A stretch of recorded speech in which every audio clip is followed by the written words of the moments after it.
여러분과 제가 신앙생활하는 사람들입니다. 신앙생활하는 사람들에게 가장 중요한 것은 예수님을 잘 믿는 거예요. 그런데 안타깝게도 예수를 잘 믿는 게 아니라 오히려 예수님을 잃어버릴 때가 많이 있어요. 자, 보세요. 예배 시간 한 번 안 빠지고 신앙생활 잘하고 싶은데 예배 시간 잊어버릴 때가 있어요. 하루도 안 빼고 성경 읽고 주님 만나고 싶은데도 성경 못 읽을 때가 많이 있습니다. 기도 생활 정말 잘하고 싶은데도 기도 제대로 안 하면서 신앙생활 할 때가 많이 있어요. 이거는 뭐냐? 한마디로 얘기하면 바르게 신앙생활하고 싶은데도 불구하고 반대적으로 바르게 신앙생활하지 못하고 예수님을 나도 모르는 사이에 잊어버리고 살 때가 많이 있다. 그걸 의미하고 있는 거죠. 오늘 본문에 보게 되면 예수님의 어머니 마리아와 아버지가 예수님을 잃어버리는 장면이 나옵니다. 이스라엘에는 3대 절기가 있습니다. 유월절과 오순절과 장막절입니다. 근데 그 중에서 가장 중요한 절기가 유월절인데 우리나라의 8.15 해방절과 같은 절기가 6월절입니다.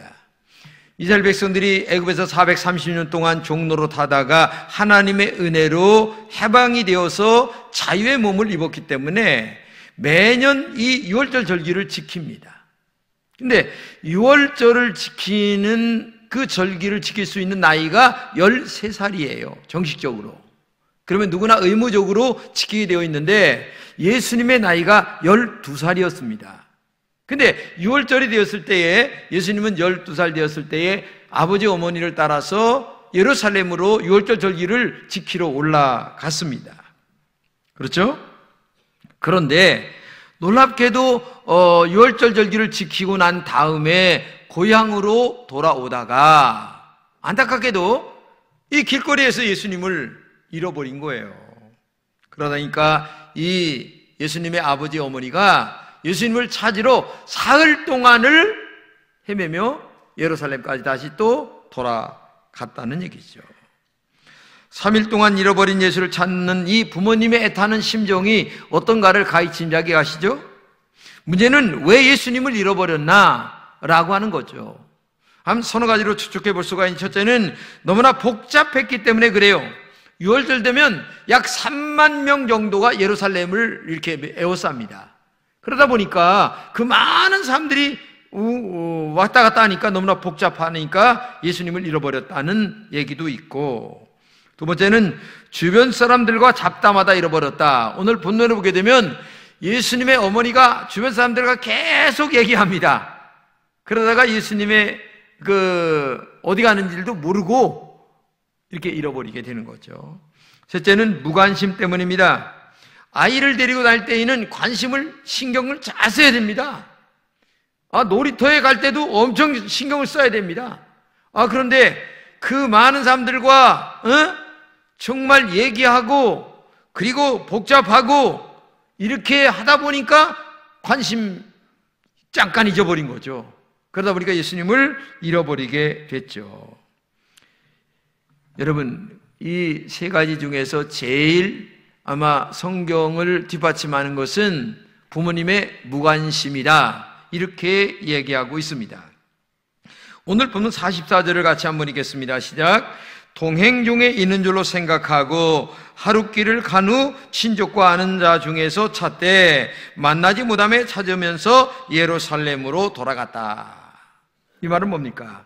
동행 중에 있는 줄로 생각을 했다는 거예요. 그러니까 얼마나 무관심했으면 의뢰의 동행 중에 함께 가고 있는 줄로 알고 아이에게 관심을 보이지 않고 그저 아침에서 저녁 하룻길을 예루살렘에서 고향 쪽으로 내려가다가 그제서야 정신 차리고 보니까 이게 지금 예수님 잃어버렸어요.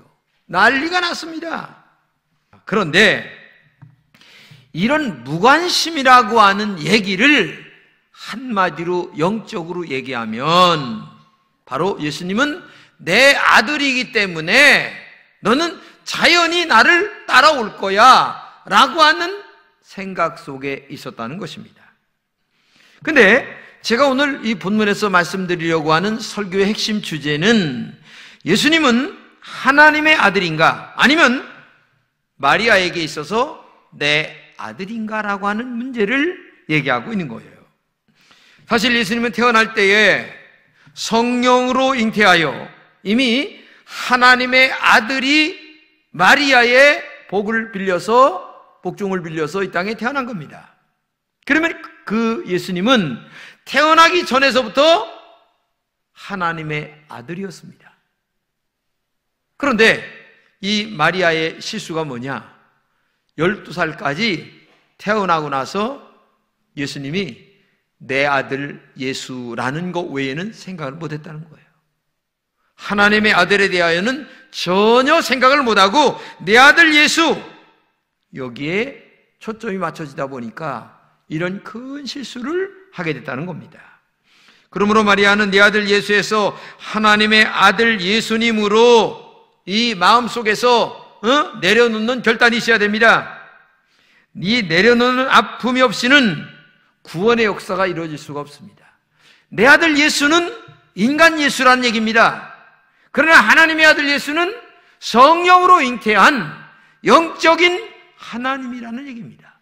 그런데 마음속에서 하나님이 사람으로 오신 그 예수님께서 인간 예수라는 것으로서만 마음에 믿고 있다면 그분에게 어떻게 구원의 역사가 이루어질 수 있겠냐 그 말이에요. 그런데 이 예수 마리아는 12살까지 세상에 내 아들 예수 거기에 계속 머물러 있었다는 얘기죠. 여러분 생각해 보세요. 내 아들 예수에서 하나님의 아들로 내려오지 못하면 마리아도 마음이 굉장히 아파요. 왜냐하면 내 아들을 내려놓지 못하는 마리아에게 하나님의 아들을 내 아들로 만드는 아픔이 있다는 겁니다. 그리고 진정한 기쁨과 행복은 내 아들 예수를 하나님의 아들 예수로 내려놓는 길뿐입니다. 그래서 하나님께서 죄인들을 구원하시는 뜻을 이루도록 역사하는 종이 되어야 된다는 얘기죠. 그러나 내 아들을 내려놓지 못한다면 정말 힘들지 않겠어요? 마음을 비우는 고통스러움이 없이는 하나님의 큰 뜻을 이루기가 어려운 거죠. 여러분 오늘도 신앙생활할 때에 여러분과 제가 이 마음을 비우는 아픔이 없이는 신앙생활이 안 됩니다. 세상에 있는 지식, 세상에 있는 명예, 세상에 있는 어떤 것들을 그대로 가지고 와서 신앙생활에 접목을 시킨다고 생각해 보세요. 그 안에 예수님이 들어갈 구멍이 있습니까? 자리가 있습니까? 마음에? 아무것도 없어요. 그렇기 때문에 교회 나와서는 세상의 지위, 세상의 학벌, 세상의 명예가 아무 소용이 없는 거예요. 다 내려놓고 오직 마음을 내려놓고 예수님을 나의 구세주로 영접하는 이 비움의 자리, 내려놓는 이 은혜가 없이는 신앙생활이 될 수 없다는 것을 우리가 알아야 됩니다. 사자성어에서도 이런 말이 있습니다. 안빈낙도라고 하는 말이 있는데 이 말은 뭐냐? 가난에도 구속되지 않고 평정된 마음을 유지하며 사는 것인데, 그리고 안분지족이라는 말도 있습니다. 욕심부리지 않고 자기 분수에게 맞게 사는 것. 그렇죠. 그런 마음이었을 때에 내가 행복하고 그 다음에 평안하고 분수에 맞게 살아갈 수가 있는데 내려놓지 못해요. 비우지 못합니다. 그러면 그 마음은 정말 아픔과 고통 속에 있다는 것을 알아야 되는 거죠. 그래서 마음을 비운다는 말은 정말 아픔입니다. 고통입니다. 슬픔이에요. 그러나 마음을 비우지 아니하면 아무것도 안 되는 거예요. 저도 신앙생활 오랫동안 했습니다.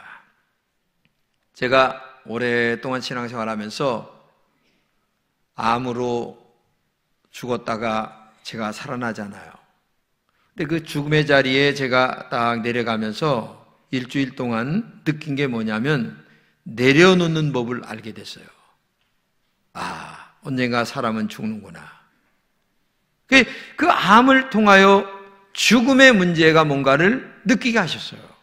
그때 제가 모든 것을 내려놓는, 조금 일찍 하는 거야 하면서 내려놓는 법을 알게 됐어요. 그러니까 이 마음에 얼마나 평안과 기쁨이 찾아오는지. 지금은 전혀 모든 것에 욕심이 없고 두려움이 없어요. 왜? 오늘 죽어도 천당 가면 되는 거고, 그 다음에 욕심 없이 그냥 목회만 잘하고 영혼을 건져서 천당 보내는 일만 하면 되는 거니까 이 내려놓는다는. 근데 이 마리아가 내 아들 예수를 꼭 붙들고 있고 내려놓지 않는다면 하나님의 아들 예수는 없는 거예요. 그러면 하나님의 아들 예수가 없는데 어떻게 구원의 역사가 이루어지고 어떻게 하나님의 놀라운 십자가의 사건이 이루어질 수 있겠느냐. 이게 오늘 여러분과 제가 알아야 됩니다. 마리아는 이 아들을 잉태하고 낳았다는 기쁨도 있습니다.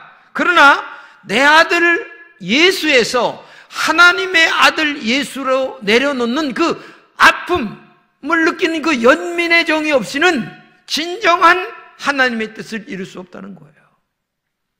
오늘도 이건 여러분도 마찬가지입니다. 정말 교회 나와 내려놓는 연습을 많이 해야 됩니다. 나는 머지않아 하나님 앞에 갈 거야.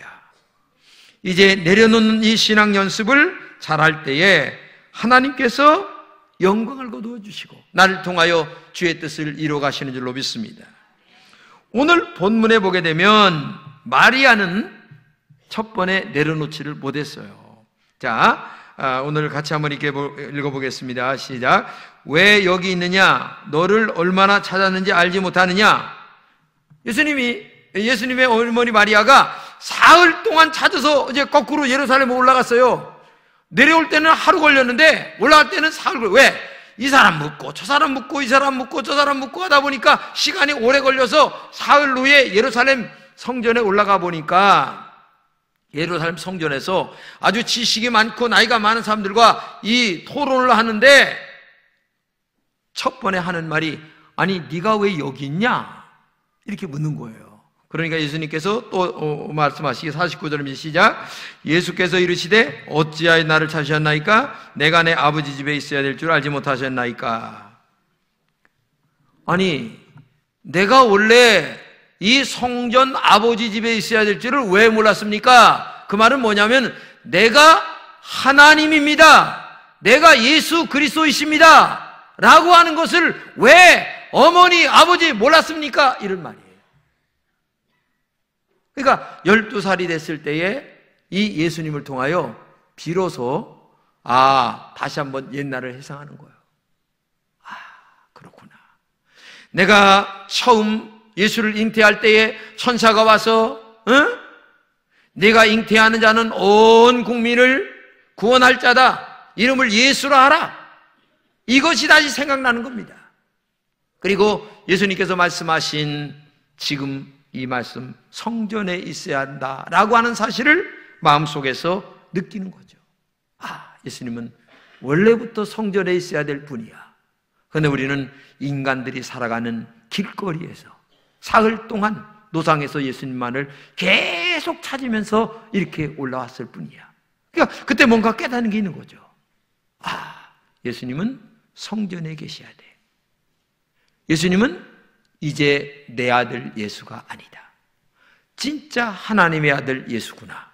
이것을 마음에 깨달으면서 그때부터 마음속에 내려놓는 이 연습을 하게 되는 거죠.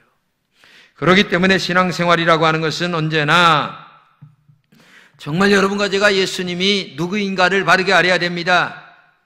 여러분, 우리들의 슬픔이 어디서 온 줄 아세요? 예수님은 나에게 어떤 분인가를 모르기 때문에 그래요. 예수님은 말로는 이렇게 얘기합니다. 예수님은 나를 죄에서 건지신 분이십니다. 하나님의 아들이십니다. 나의 구세주가 되십니다. 내 죄로 말미암아 구원하여 주신 하나님의 아들이십니다. 나를 죄로 죽을 수밖에 없는 것 건져주신 예수님이십니다. 라고 얘기를 합니다. 그런데 실제 신앙생활 하는 것 보면 예수님이 구세주라고 하는 사실을 삶 속에서 보여주질 않아요. 여러분 생각해 보세요. 정말 예수님께서 나의 진정한 구세주이십니다. 나를 죄에서 건지신 분이십니다. 나를 지옥에서 건져 천당 가게 하시는 분이십니다. 이걸 정말 믿는다면 우리의 가슴이, 우리의 신앙이 이렇게 차가울 수가 있겠습니까? 예수님이 진정한 우리의 구세주라고 얘기 믿는다면 내 신앙이 이렇게 낮은 자리에서 놀고 있을 수 있냐고 말이에요. 왜 우리의 가슴이 불타지 않느냐고 말이에요. 그것은 한 가지입니다. 예수님이 피 흘려 주고 주신 십자가 사랑을 입으로만 알지 가슴으로 알고 영으로 알지 못하기 때문에 그래요. 정말 가슴과 피와 살과 영으로 느낄 수만 있다면 우리의 신앙이 그렇게 나태하지는 않을 겁니다. 그렇게 흐느적거리며 비틀거리지는 않을 겁니다. 예수님이 정말 나에게만은 하나님의 아들이라고 확실히 믿는다면 왜 우리가 믿음으로 살아가는 일이 힘듭니까? 정말 예수님께서 나를 지옥에서 천당으로 보내주신 분이라고 내가 정말 믿는다면 왜 우리의 신앙이 이렇게 흔들거리고 있냐고 말이에요. 세상적이냐고 말이에요. 그것은 다른 게 아닙니다. 말은 예수님이 나의 구세주인데 실상은 내가 나를 구원하는 내 안의 주인이에요. 예수님은 어려울 때만 와서 나를 치닥거리 해주시는 분이시고 연희 때는 내가 왕입니다. 내 안에 왕입니다. 나 외에는 까불지 마. 아무도 못 들어와. 응? 이런 모습으로 우리가 신앙생활을 하고 있기 때문에 그런 거 아니냐 그 말이죠. 그러니까 바로 마리아를 빌려서 얘기한다면 마음속에 예수님이 내 아들 예수야. 그렇기 때문에 뭐 잡담을 하든 뭘 하든 잊어먹든 말든 몰라. 근데 바로 성전에서 여러 사람들과 지혜롭게 말씀하시고 12살짜리가 아니라 40살이 넘은 사람보다 더 지혜롭게 말씀하시는 것을 보면서 그때서야 정신이 돌아오는 거죠. 여러분, 신앙생활 제정신으로 다시 돌아와야 합니다. 마치 바다에 물고기가 있지만 바닷물에 쪄들지 않습니다. 그래서 여러분과 제가 회를 먹는 겁니다. 오늘 이 죄악된 세상에 우리가 살고 있지만은 이 죄악된 세상에 쪄들지 않을 때에 하나님의 사람으로 살아갈 수가 있는 거예요. 여러분, 죄 많은 것 보면서 얼마나 탄식합니까? 아니, 결혼할 여인을 세상에 토막살인하는 이 세상에 살고 있어요. 이런 세상에 살고 있으면서 우리가 그런 죄악에 물들지 않고 정말 믿음으로 살기 위해서는 내 안에 예수님이 하나님이신가? 아니면 마리아처럼 내 아들 예수로 멈춰 있는가? 다시 한번 내 영혼을 살펴봐야 된다는 거죠. 우리는 문제만 있으면 예수님 앞에 나와 기도합니다. 좀 문제 좀 해결해 주세요. 나 이거 좀, 아이고 하나님 뭐. 근데 생각해 보세요. 그런데 문제 해결해 주면 금방 또 세상 사람으로 확 돌아갑니다. 신앙생활 1년 한 것도 아닙니다. 말씀 한두 번 들은 게 아니에요. 죽을 것 뻔히 압니다. 그런데도 인간이 얼마나 악한지 아직도 내 안에 하나님이 하나님으로 왕으로 모시지 않고 예수님이 왕이 되지 않고 내가 왕이 돼서 살아가는 모습 보면서 예수님은 지금도 눈물을 흘리세요. 너 신앙생활 한두 해 한 것도 아닌데 1, 2년 한 것도 아닌데 아니 새로 나온 초신자가 그런다면 이해를 한다. 그런데 예수님이 나의 구주라는 것도 다 알고 고백도 하고 다 했는데 예수님이 지금 내 마음 한가운 왕으로 계신가? 너 좀 제발 갈비 좀 뜯을 줄 알아라. 영적으로 좀 튼튼해서 갈비 좀 뜯고 좀 뭐 좀 해야지. 맨날 우물우물 이 영적인 어린 신앙에서 언제까지 머물러 있을 것이냐? 너무나 예수님이 지금 가슴 아파하시는 거예요. 너무나 가슴 아파하시는 거예요. 오늘 우리들의 영적 신앙을 그 이유는 한 가지입니다. 신앙생활이 자기중심적으로 하기 때문에 그래요. 내가 주인이기 때문에 그렇습니다. 예수님은 아예 없어요. 내 기분에 안 맞아 보세요. 기분 나쁘다고 합니다. 여러분, 신앙생활은 기분이 나쁠 수는 있어요. 그러나 그거를 함부로 표출하면 안 됩니다. 왜냐? 내 안에 주님이 기분 나쁘신가를 먼저 따져야지. 내 감정이 상하다는 것, 이거는 예수의 수준이 아주 아래에서. 근데 수십 년 믿었어도 여기에서 머물러 있다는 거예요.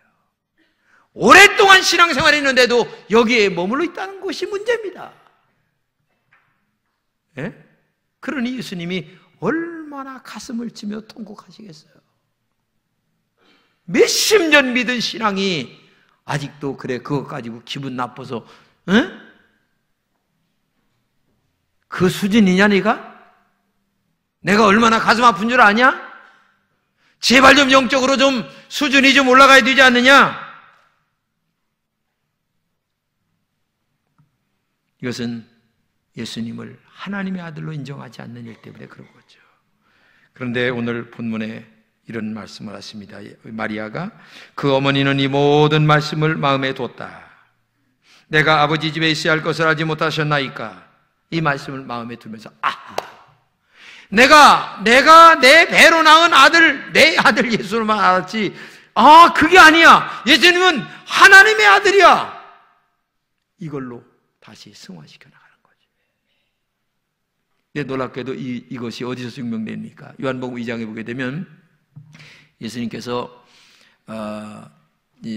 혼인집에 초대받았는데 혼인집에 포도주가 떨어져 가지고 잔치가 망가뜨려질 지경이 됐어요. 그때 예수님의 어머니가 조용히 얘기합니다. 아들 예수님, 이 잔치가 파토나면 큰일 나니까 이 포도주 좀 어떻게 좀 이렇게 보충 좀 해주시기 바랍니다. 그러니까 어머니 아직 내 때가 아직 안 됐습니다. 그래도 어떻게 불쌍히 여겨서 그래서 하인들에게 무조건 얘기합니다. 예수님께서 하시는 대로 그냥 그러니까 아구까지 찰랑찰랑 채우라고 그러니까 그대로 순종했더니 나중에 어떻게 됐어요? 맹물이 변하여 포도주가 되는 기적을 처음으로 행했다고 얘기합니다. 왜? 그 순간에 이 내 아들 예수가 아니라 하나님의 아들 예수로 마음속에 믿다 보니까 기적 같은 역사가 일어나서 맹물이 변하여 포도주가 됐다는 거죠. 이것은 오늘 여러분과 저에게도 마찬가지입니다. 우리가 신앙생활합니다. 내가 맹물 같은 신앙입니다. 맹물 같은 인간이에요. 세상만 합니다. 돈만 합니다. 영적인 거 모릅니다. 그러나 맹물 같은 나의 신앙이 변하여 정말 포도주가 되어서 값진 인생으로 살기 위해서는 오늘도 예수님을 내 아들 예수에서 하나님의 아들 예수로 내 마음속에 고백이 될 때에 진정한 기적 같은 은혜가 여러분들에게 나타나게 될 줄로 믿습니다. 이게 놀라운 성경적인 원리예요. 오늘도 주님은 이 놀라운 역사를 만들어 가시는 것을 우리가 알아야 됩니다. 여러분들이 정말 기적 같은 예수님을 만나고 싶지 않은 사람이 누가 있겠어요? 내 삶에 기적 같은 역사가 나타나길 원하지 않은 사람이 누가 있겠어요? 그러나 그걸 원한다면 내 마음에 예수님이 어느 자리에 머물고 있나를 알아야 됩니다. 내 마음에. 정말 내 마음 심장 가운데 예수님은 왕이신가? 아니면은 저 아래에 계신가?